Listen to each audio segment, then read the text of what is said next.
Well, Steve Coogan made his name as Alan Partridge, the fictional TV presenter who's prone to say some very stupid things. I couldn't relate to that, could I? But even Alan would do well to come out with something as crass as Coogan's latest comment about the royal family. Coogan's claimed that most people who are into the royals are flag-waving people who are kind of idiots. So basically flag-waving idiots. He did go on to say that the Queen was all right. Yeah. That's nice of him, isn't it? You know, Britain's longest-serving monarch, arguably the greatest human being that this country has ever seen. Steve Coogan thinks that she's all right. He says that he likes... Well, he's ambivalent, actually, about King Charles because he quite likes some of the products that the Duchy sells in Waitrose. I'm delighted to say that I'm joined now by royal commentator Michael Cole. Michael, thank you very much. I mean, Steve Coogan probably thinks that you, me, most of our viewers and listeners are flag-waving idiots. Now, first of all, Patrick, I must congratulate you and the station on your excellent viewing and listening figures. I'm quite sure it's not all down to you, but no, the praise definitely is there to be spread around. In spite Let me just say,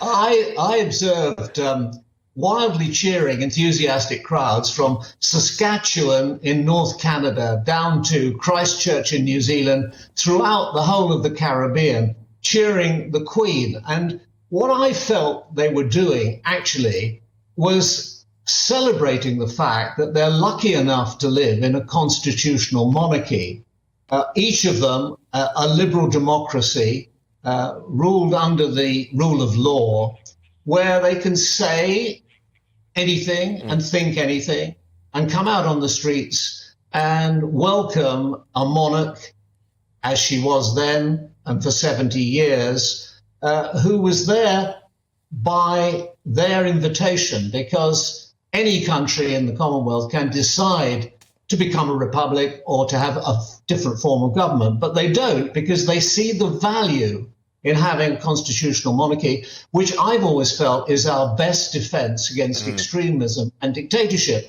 because it does give us the freedom to say what we like. Now, Mr. Coogan, to my knowledge, is a very talented actor and he's a gifted comedian, but I'm not sure that I am quite ready to take his views on anything at all apart from that. I'll tell you what, Michael, let's just remind ourselves, shall we, of a little bit of the coronation spectacle that we were a part of. You were very much a part of, actually. So these were people on the day of the coronation, I think, there with their hats on, with the flags, flag-waving idiots, Coogan thinks they are. Look at them. You know, I think it's a disgrace. Look at all those happy people, happy, joyous, patriotic people who love the royal family, out there having a great time, loving this country, looking at the spectacle. They're going to tell their kids about it. They're going to tell their grandkids about it. They will remember that until the day they die. Michael, why would anyone want to pour, I know this is something else there, pour cold water over these people, you know, and just enjoying themselves? They're not flag-waving idiots. Yeah, well, you'll have to pose that question to Mr. Coogan if he's not too important to come down to earth and talk to mere mortals like you and me. But those people we saw there, and then we're seeing them now, you know what they're doing? They wouldn't express it, but they are enjoying their freedom, the freedom that comes from living in a constitutional monarchy, which encourages eccentricity, encourages people to do what they like. And you know what most people do in this life? They measure in their own little ways their own lives by the lives of the royals. You know, our daughter was born at the same time as this royal princess or whatever. And I know that. I know that my mother did. She was born just in the reign of Edward VII, and she lived through George V, George VI, and Queen Elizabeth II. And she measured her life, which was one of achievement and pleasure, by what the royal family did, and she enjoyed it. I remember after the coronation of 1953, she took my sister and I to this very spot we're seeing in the Mall to watch the Trooping of the Colour. We didn't see the actual coronation, and she bought us a periscope each for, I think it was £0.50 or something like that, 12.5 pence, to see. In fact, what we did see was probably the backside of the Queen's horse and not much else. But we were there. It was an occasion. and it's important to the life of this country. Man does not live by bread alone, or even by Duchy Original biscuits at Waitrose. There is a spiritual element of this, and this is how people can express and enjoy and celebrate their own spirituality and the joy of living in this country. Of course, there are many other countries, 202 of them, I think. If they don't like it, they can go somewhere else. Well, exactly. I am firmly in that camp, Michael, by the way. If you don't like it here, nobody is keeping you here. Seriously, nobody. I mean, it's, Well, the arrogance, though, of... Look, we've all got an ego. We both work in telly and media. That's no surprise to anybody. But to think that I could go, what, the Queen? Yeah, she's all right. Yeah, but who the heck do you think he is? Condescending. I once, by quite chance, had the experience of sitting on the next door table to him and one of his other self-regarding friends in a restaurant in the West End. I won't name it. And I thought, by the way he behaved, that if you wanted to perhaps do a study of arrogance and self-importance, maybe you'd start by having a good look at Steve Coogan. But I'm sure he's a really wonderful fellow, and he's been condescending enough to say he thought the Queen was quite good in some ways. If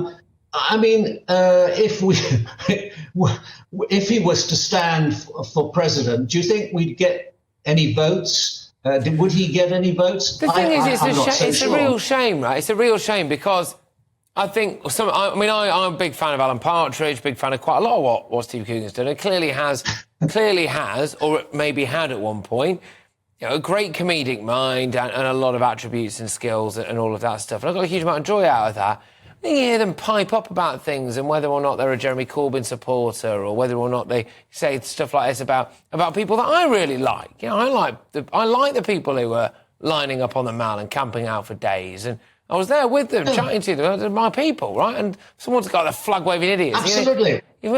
Some people do believe that they're much above the ordinary people. The ordinary people, the Queen was very good at putting ordinary people at their ease.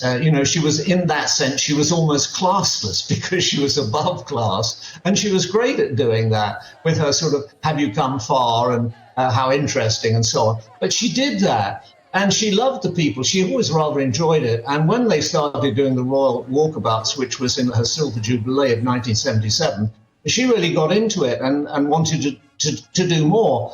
And really, what is it? I mean, it's an expression of happiness that you actually live in this country, that you have the privileges of being here. You can express yourself. You can say almost anything within the law. You can get away with anything. And that's why we listen to Steve Coogan. I'm quite sure he is very successful. I'm up in East Anglia. Of course, one or two people in Norwich might take exception. But by and large, people enjoy that sort of thing. We're, in this country, able to laugh at each other. We're laughing at ourselves. We have a great sense of fun. And part of that is the monarchy. People enjoy the spectacle, they enjoy the whole panoply of it, they like the ceremonial, and they like the fact that we're something different. There are 44 monarchies in the world, and there are 149 republics. The monarchies tend to be the happier lands, and that's one thing to keep in mind. Absolutely. Michael, thank you very much. Michael Cole there, royal commentator, friend of the show. Great to have you on. Thank you.